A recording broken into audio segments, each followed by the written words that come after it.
All right, guys, Bradley Hallman here. Welcome back to the channel. This looks like a little different setup. I swear it's not what it looks like. It looks like it's the usual, I don't even know what they're called, like Bass Talk Live is a podcast. That's not my goal here. My goal basically is that my buddy Billy Got a Bass lives 2,000 miles from where I live. And this was just the easiest way to get this done with this technology. So I wanted to do another video on coanglers, and I really didn't know a better way to do it than to get a couple of my friends that have really spent a lot of time in the back of the boat fishing as coanglers. And I knew what a lot of the questions were.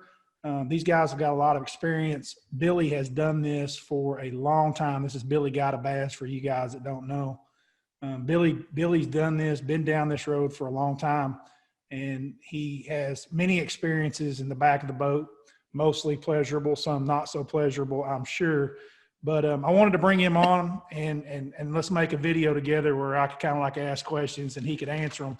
But not so much in a podcast form. Honestly, it just kind of works out to where this is just the easiest for both of our schedules because Billy is a busy man. But how are things going out in South Carolina, Billy? You know what? Things are good. You know, man, the weather's been so warm and like almost summertime, and then all of a sudden it's like freezing again. I don't know what's going on. It's kind of weird. I had a guy in Tennessee. Is it cold where you are? I had a guy in Tennessee tell me when we were there that that's called the whippoorwill winter. Have you ever heard of that? No, I haven't. Yeah, he said. Maybe I should get out more.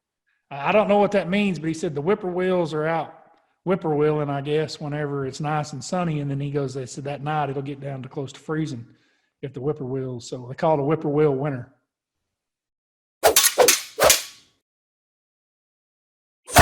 The reason I had you on here, dude, is because like I know you've been through a lot as co-angler and you've been with Scott Martin and everybody's seen you, but how did you get started, like fishing and as a co-angler and all that? How did all that begin? How long ago did that all begin? And where did you kind of start down that path? Man, I think it was, I think my first year being a co-angler, I want to say it was 2016. And so I'd been fishing, I don't know, you said, I mean, well, most people just say they've been fishing all their life, but I really haven't.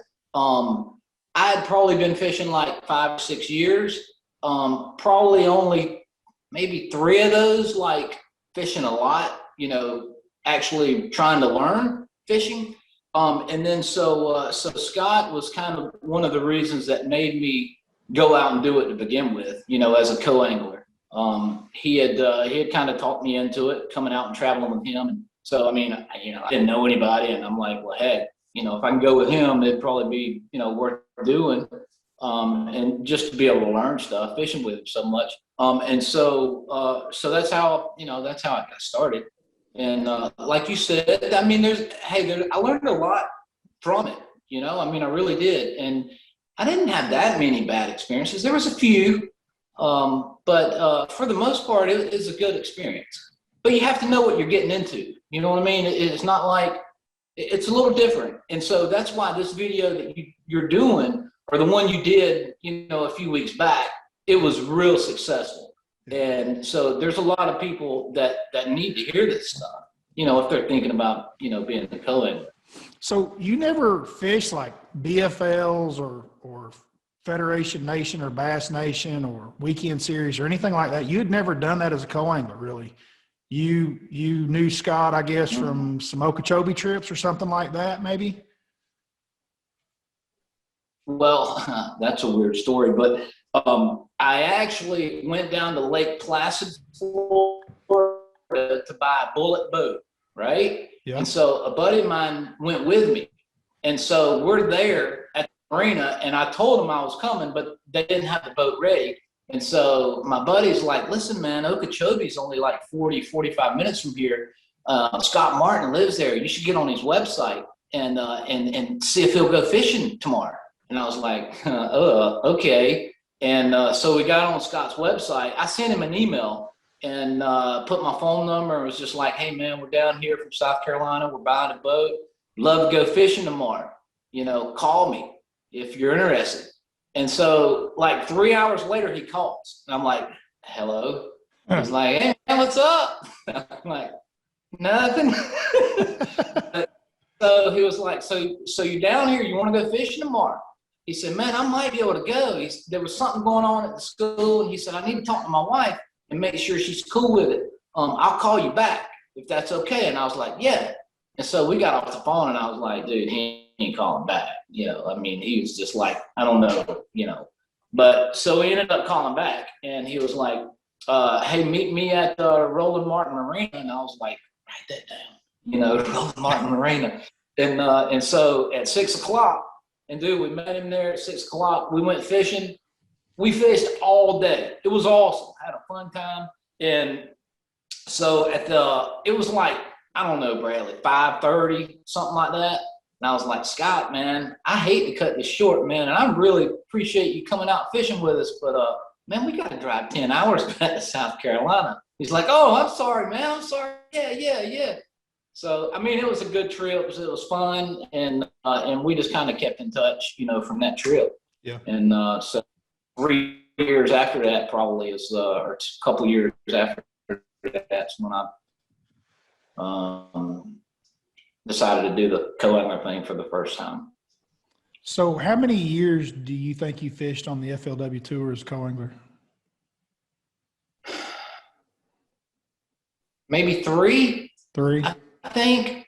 Let's see. So that would be 19, and then maybe 15 was the first year. I think I did 3.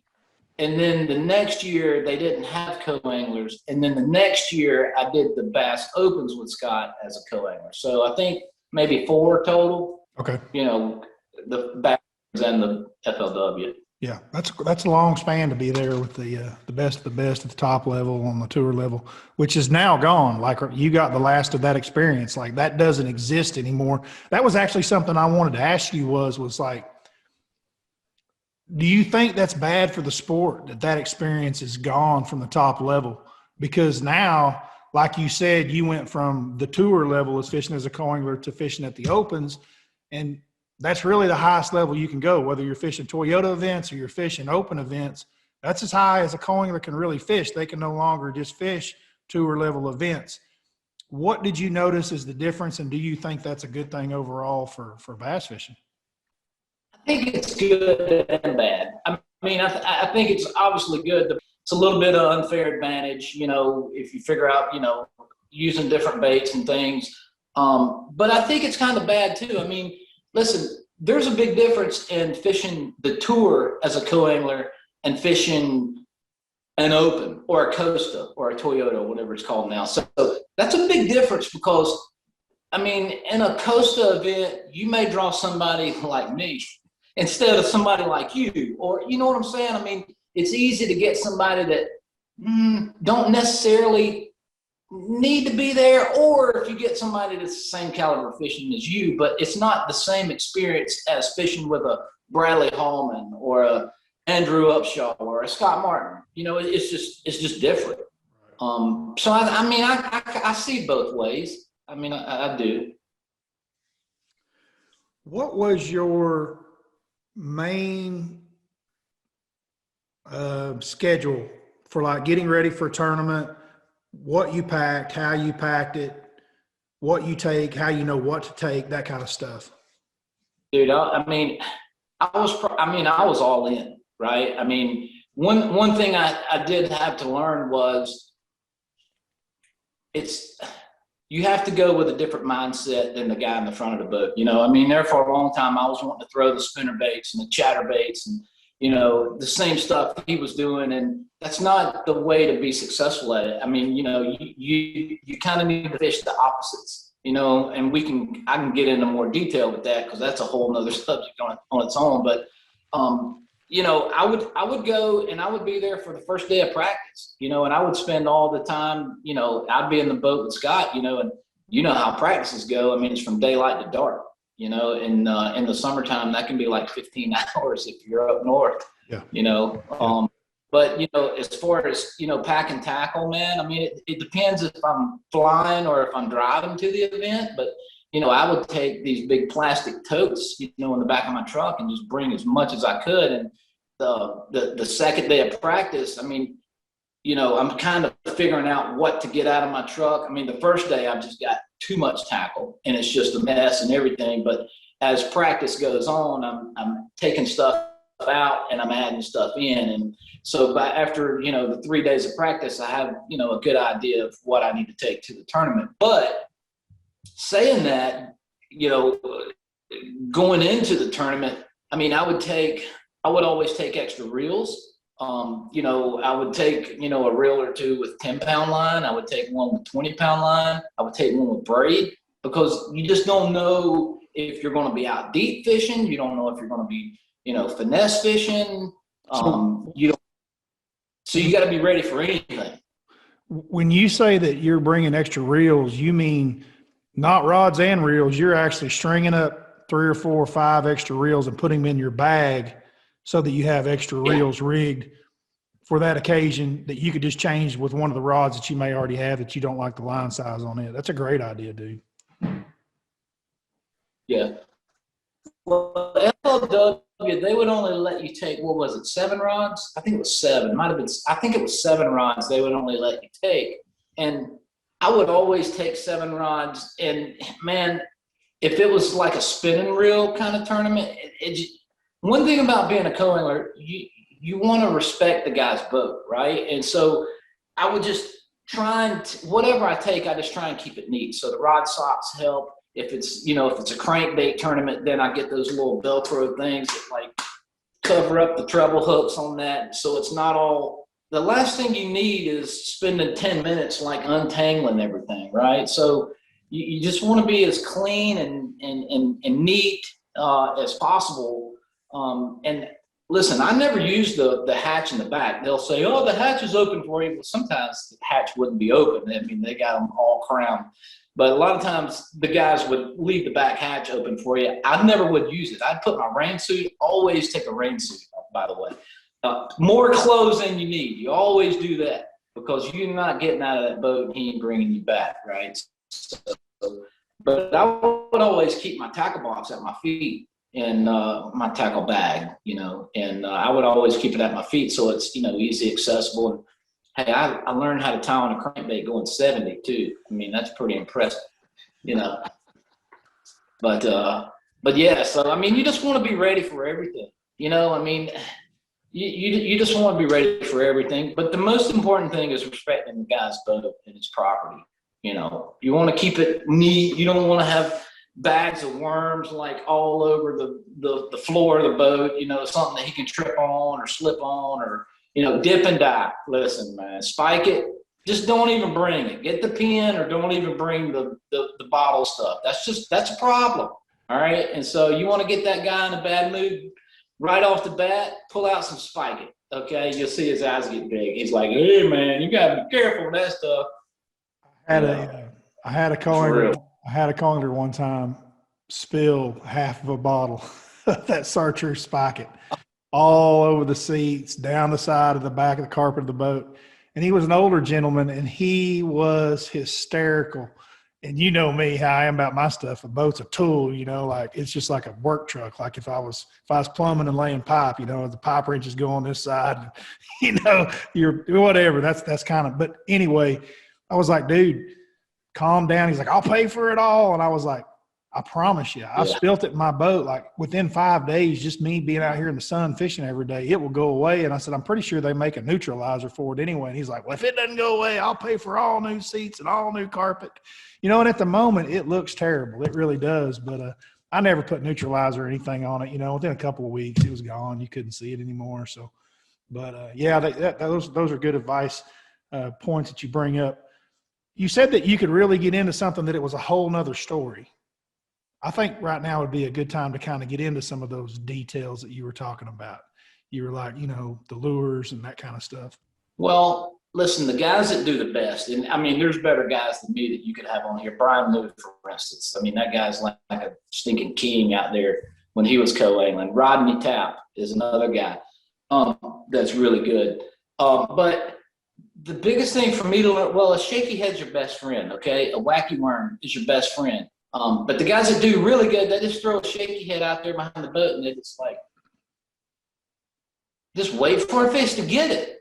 And they're, you know, they're not doing all this casting to the bank, and you know, because I mean, you know, let's face it. There's times, you know, hey, if he's running a crankbait and he's running parallel with the bank, there's not many options for you. You know, I mean, he's 8 feet from the bank, and there's really not much you can do except throw a Carolina rig, and just be prepared to tie on 10 or 12 times.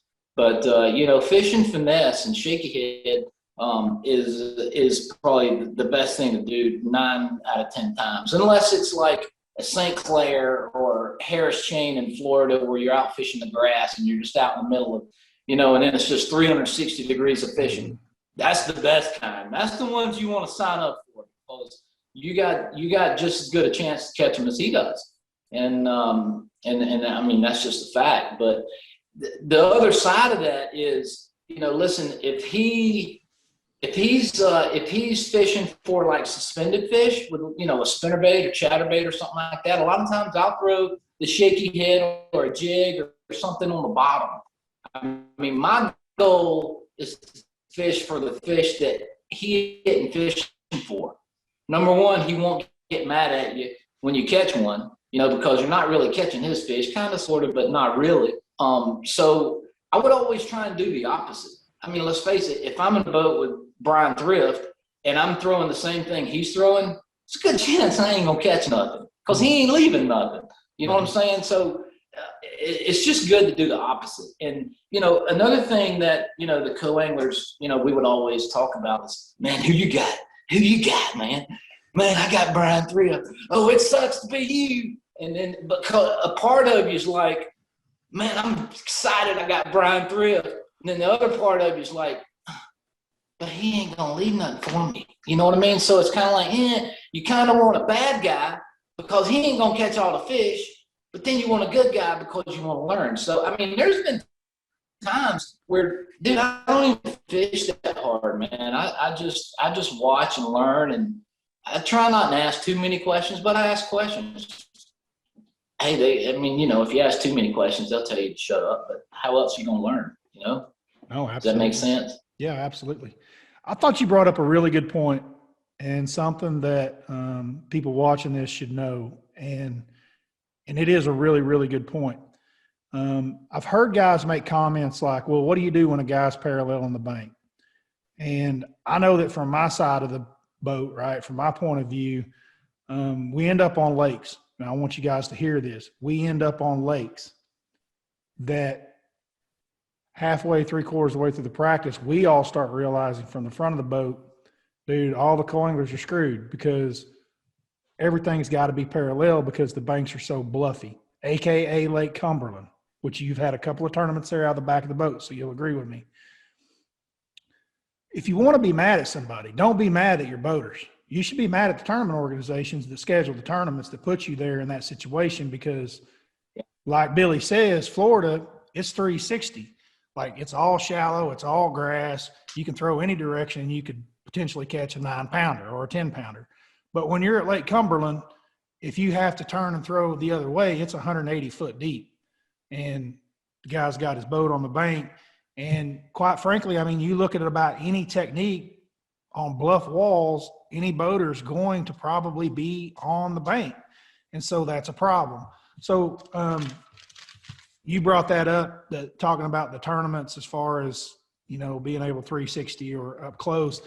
Guys, if you'll, and you said those are the ones you want to fish, and that's what I kind of got tickled about. If you only get to cherry pick one or two, look at the ones that you can fish 360. The fish can be caught 360 degrees around the boat. I think that's a great tip, especially for somebody who hasn't spent a lot of time co-angling. If you want to walk away with a better experience and feel like, hey, I may like this, and then kind of understand the grind, because Billy, I know you've been in some of those. Beaver Lake, you've done a bunch of those as well. What's that like, being in the back of the boat, knowing that it's steep walls everywhere? Yeah, 2 examples I got that come to mind right away. One, I was fishing with Casey Scanlon at, where were we? I forget where, maybe Lanier, maybe. But he was fishing like he was fishing like these these marinas, right? And he was going parallel. I guess it's kind of like an eddy at the end of a marina, but it's really deep, like 40, 50 foot deep, right? Might have been deeper than that. And so, but he was going right up against it, and he was throwing right against it was tires or a wall, I forget. But so I couldn't throw a jig out there. I couldn't throw a shaky head. It's too deep. I got a jerk bait, and I made the longest cast as I could. And as he went forward, I spent probably 2 or 3 minutes just feeding it line, right? Two reasons. That's a great idea. It gives me a long cast, and it lets the fish kind of settle down from the boat and the trolling motor going over, you know? And so I let all my line out and then start, you know, working the jerk bait. Here's a really good one, though. It was at Lake Hartwell, and I drew Jamie Rampy, who's a stud at Hartwell. But so what Jamie was doing, he had I don't guess I'll get in trouble saying what he was doing. So he had a swim bait, and he was fishing docks, and he'd skip that swim bait under docks, dude. And here's how fast he was fishing, Bradley. He had his 3 trolling motors, and in the box that's usually for me behind the seat, he had 3 more trolling motors. All right, already with terminal wires and everything. They were just down in there. And it was like 11:30 that day. His trolling motors died, and he just took the leads off and put those leads on and kept going. Right, that's how fast he was fishing. He was skipping under there on that side, skipping in the middle of the dock, reeling in, skipping on the outside of the dock, go to the next one. So we were kind of shallow. I mean, we were shallow. So I got a 1 ounce and tied on a Carolina rig. And dude, I would chunk this Carolina rig up in front of the boat. And he saw I was doing it. He was like, dude, throw it over my head. I'm good. I know you're not going to hit me. Throw it straight over my head. I'm totally good with that. I would chunk that thing, throw it out there. And I would get about 2 pulls on it. And that's it. And then it's behind me. And that's what I did all day. I ended up catching 5 fish. And he was like, dude, I can't believe you caught 5 fish. People never catch 5 fish. And I was like, I just got lucky, I guess. But, awesome. That was a good one. That's an awesome That was a good one. Yeah, for sure. The gym behind you has got me curious. Are those punching bags behind you? What you got back there? No, I don't know what those things are called. Those are like my wife, you know, I don't know if she hangs upside down. I don't really use that. Then we have like a treadmill over here. I'm sitting on the weight bench. And there's, you know, some wacky stuff in here. So do you get in there every morning when you wake up, and you're always such a morning person? You get in there and work out a lot of mornings, or is that your wife that does most of that? Well, I used to. I don't much anymore. I mean, I don't really think I need it. I mean, that's the problem. You know, if I needed it, I would. Your physique is wonderful. Well, I really appreciate you coming on here and doing this. I won't try to take up any more of your time, dude. There's great stories and great advice there. To end this thing, I had one more question that I wanted you to kind of think about here. And if you had one piece of really good advice that you would give co-anglers watching this, what's the one thing that you really think could help a lot of people?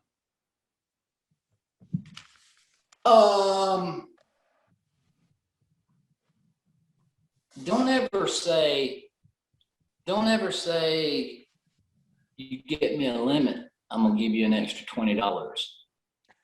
Or I got some gas for you if you can get me a limit. Best thing to do is pay the guy as soon as you get in the boat. As soon as you get in the boat, get things started off right, man. Don't be like, you know, listen, first of all, they don't need your $50, all right? It helps, and you should give it 100%, but it's not like they're taking you out so they can get 60. You know what I mean? So don't try and bribe them with that. That's crazy, dude. I mean, I know people do that. Really? You know, I've heard a couple times people do that. Yeah. Nobody's ever tried to bribe you with a limit to get, you know, a little extra gas money or something? I don't think so. I mean, I'm not saying it hadn't happened, but I am like what you say. Like, I'm not there for the gas money, Yeah, and I covered that in my Coangler video that I went over. There are some guys that you hear the grumbles, oh, so and so didn't give me gas money, Man, I've never yeah, complained about it, a guy not giving it to me. I'll be honest with you, the very few that I have, man, I knew they weren't very good people in the beginning, and they were kind of yeah, hard to deal with throughout the day anyway. And um, it doesn't really matter to me. I had one young man that told me, he really was kind of up against the wall, and I understood that too, and told him just to yeah. keep it. It wasn't worth it because I like to say I'm going fishing anyhow. But Billy, I can't tell you how much I appreciate you being on here, and Yeah, dude. I've got you up there with the Brian News. I want to do this with New as well. Um, he's busy just like you are. I think he's at Lake Fork today, but in here we weren't done yet. We just thought we were done yet. Billy had some things that he thought of. Go ahead. Well, a couple tips that I was going to say was that had come to mind was when the guy says, "Okay, let's move to another spot." Don't keep fishing and wait for him to like sit down and then reel it in real fast. As soon as he says it, reel it in, be sitting in your seat ready to go before he's ready to go. If you want to keep a guy, in your corner, because let's face it, he's got all the control. He can really make your day bad if he wants to. I mean, that's just the truth. So stay on the guy's good side. And the other thing I was going to say, what was the other thing? Oh, if you do get in a flipping situation like Arkansas River last year, Bradley, that we fished, I was in a flipping situation. Wasn't the Arkansas River out there in Oklahoma? Yeah. Yeah. It was I was in a flipping situation. There wasn't a whole lot more that I could do, right? So here's what I would do. Where I would always watch where my guy in front would pitch to, right? Always watch where he pitches to, and then when I get up there, I pitch somewhere different, so that's it. Just always pay attention to what he's fishing, where he's fishing. If there's a laydown right there and he gets the back of it and he didn't get out in front of it, well, I'm going in front of it about 3 feet. So that's really all I got, I guess. All right, so let's close this one up different. I'll do one with a better, interesting story. Now, you don't have to throw any names out here, but tell us the worst story that's ever happened to you in the back of the boat. How have you really been screwed? Yes. I'll say where it was at, but I won't say who it was. Okay, fair And enough. if people get crashed, I guess they could go backtrack and figure it out. But I don't even care, man. I'll tell you who it is if you really want to know. But I'm not going don't to. do that. Lake Lanier. We were fishing, and it was a point deal. Everybody's throwing the little Kitex that year. Yeah. Not the year it is the year you won. Okay. Yeah, like 3 years ago. Yeah, Okay. you won that tournament, big dog. So anyway, I'm out there on the point deal, and so the guy. Here's what makes it even worse. The wind was blowing the wrong way, so he couldn't, put spot lock on. Spot lock was backwards. So my man spun the boat around, put spot lock on. The point was behind me, right? Yeah. He's throwing over my head. And I'm like, well, all right, work. And so I go to throw, and he's like, hey. He said, I need you to throw over there. I'm like, it's 115 feet over there. Yeah. He said, throw over my head again. And I'm like, 115 feet. I said, where you want me to throw, man? He just pointed that time. He just pointed out there. It was bad, dude. It was bad. I'm throwing in 115 feet. What Dude, you're fishing the back. You're doing what you're supposed to do. You're in the back 180. Like if they can't position the boat any other way than that, then I've had times like what you're talking about. And dude, I just sit there and I just say, hey bro, you mind if I throw with you? Cause a lot of times when we're lined up like that, they're biting, you know what I mean? And it's just bad wind, bad angle. And so we just, you know, but I would never ask a guy not to cast and to point to the other end of the ocean. I mean, that's your end of the boat, bro. He just pointed, man. But I've had good experiences too. And one other one was St. Clair. Like, I've had 2 second place finishes. I've never won. Actually, Beaver Lake, I got second place, and I drew Jimmy Houston the second day. And Jimmy was freaking awesome, man. Awesome. Of course, he's awesome anyways, but he, man, he just catered to me. He catered to me all day, and he was fishing some muddy water, and I was back there with my wacky worm, and that's how I was catching them that tournament. I was throwing all these little trash piles that were kind of, because it was flooded. If you remember Beaver Lake, 2016 maybe, it was flooded up. It was like 10 feet high or something. So there was these little trash piles everywhere, and I had a little wacky worm, and I was just pitching around on those trash piles. And he noticed I was throwing that wacky rig in muddy water. Okay, that's not real good. But the day before, I whacked him on it, right? So I just kept doing it. And he said, "You like throwing that wacky worm, don't you?" And I said, "Yes, sir." He said, so that's how you caught him yesterday. I bet you ain't liking this muddy water. I said, it ain't working yet, you know, but it's okay. And he said, well, I ain't really fishing for a whole lot. I didn't do that good yesterday. Why don't we go find you some water? Dude, he took me to, I mean, he catered to me. He really did. And wow. I would have won that tournament, but I had dead fish, and I lost with the dead fish penalty. I ended up losing by 1 ounce. Wow. Lost by 1 ounce. It's bad. But the other was St. Clair. So and you won the tournament. Bradley, you just had a dead fish. This was allow the you last. The dead fish was what, a 4 ounce penalty, I think, and ended up losing by 1 ounce. So I would have won by 3 ounces.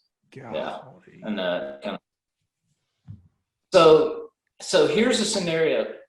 St. Clair. It's the last tournament of the year, but not only that, there's no more coangling. Right. This is my last coangling. This is my hoorah, man. Right? Yeah. And so I'm in the boat with Chad Drigsby. All right. He's leading the tournament after day 1. I'm with him day 2. I got 26 and a half pounds in the boat by like 10 o'clock, 9:30, 10 o'clock. And I know I'm real close, man. I'm real close to winning. But I quit. Like, he didn't have 26 at the time. I think he might have had like 22 or something like that. And so, and again, 360 fishing, anybody can catch it, right? But dude, I quit fishing for like almost 2 hours. I sat down in the boat and quit fishing, and it's one of the hardest things ever. Some of my friends say, dude, you're an idiot because you paid your money just like he did. And then other people are like, man, that's a big move, man. That shows a lot of class. Good for you. You know what I mean? So it kind of goes both ways. But looking back, man, I don't know if I would have done anything different. I probably would stop anyway and just sat down for a little while. Now, I only sat down until he left that spot. When he went to somewhere else, because that was his juice, right? And so until he left that spot, I just kind of quit fishing. But looking back, it's so easy to say, golly, I was so close. I mean, I was like, I don't know, half pound or something. I mean, I was second, so it's kind of close. But man, you know, the last opportunity to get a first place, you know, in those FLW tournaments, and I just look back and it's like, dang, should I have done that? But I don't really regret it. I don't think. For you guys watching, Billy and I have become really good friends over the last couple of years, and you see why. His personality and his genuine. I mean, he's a great guy. I can't thank you enough for coming on this show, Billy. We will wrap it up this go around, and I don't want to keep you all night. I know you're a busy guy, dude. Thank you very much for coming on here and doing this with me, and we'll see each other pretty soon, I guess. I don't even know when our next tournament is. Maybe not. Maybe it's. What is it, in the fall? September. Wow. September. Yeah. We'll be playing football by then. It's kind of crazy. But anyway, Billy, thank you very much for coming on, dude. I know everybody loves to hear stories from guys like you yourself that have done it for a long time and at a high level. So really appreciate you doing this with me, buddy. Yeah, man, enjoyed it. And everybody, follow me on Instagram at Billy Got a Bass and Lunker Text. Lunker Text. Listen, you can real fast, Bradley. Do you mind? Not at all. Okay, Lunker. If you go to Billy Got a Text, Gotta is Gotta. If you go to Billy Got a Text and .com, BillyGottaText.com, and sign up for Lunker Text. It's a tackle subscription deal, and I'm just telling you, it's good. They're going to ask for your name, your address, your phone number, obviously, but they send you a text of an ad of a deal with tackle. Might be a tackle, might be a reel, might be a Billy Got a Bass t-shirt. I don't know. I don't do that part of it, but I'm just telling you, it's good stuff. It's cheap, and they send you the text. You like, oh yeah, I think I could use 4 War Eagle spinner baits for $6. Duh. All you got to do is respond with how many you want, because it's already got your credit card. Hey, listen, Bradley, this thing is free, man. It ain't charging you nothing until you say, hey, charge me, because I need some of them spinner baits. Yeah. That's it. BillyGottaText.com. That'll let you sign up under me. All right. Thanks. I think when I get off here, I'm going to sign up myself under Billy Got a Text. I was just going to say, be careful, because the first time I signed up, I bought 2 deals that first week, and Jeff called me. He was like, dude, quit. I'm like, but I can use those spinner baits. So be careful.